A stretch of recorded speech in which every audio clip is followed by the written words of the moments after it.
And then to share a bit more detail on that guidance, in my opinion, this is probably one of the most important, if not the most important parts of an earnings report, known as the company guidance. It's an indication of an estimate. This is simply an estimate of the future earnings performance of that company, and it typically includes revenue, earnings per share, margin, and estimates of ongoing capital expenditures. Guidance is not required, but large reputable companies tend to provide these estimates to investors.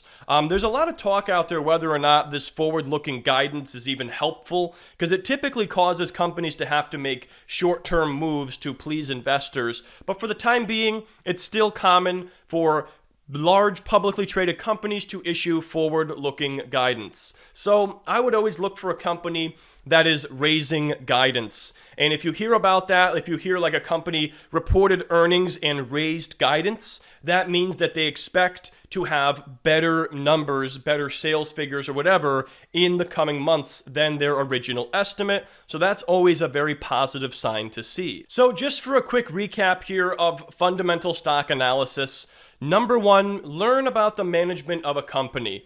Be like Warren Buffett. He invests in good management because they are the captain of the ship. And if management is being dishonest, typically that's going to be a bad experience as a new investor.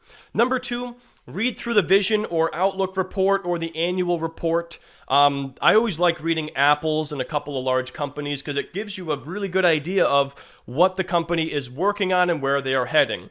When I say study the balance sheet, really what I mean is look through it once and understand, how much debt does this company have versus assets, and, what kind of situation are they in with their money.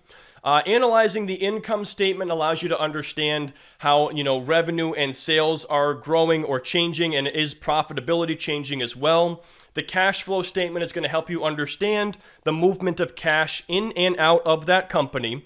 And then reading the quarterly earnings reports is going to help you stay updated, provide you with updates on those key financial documents.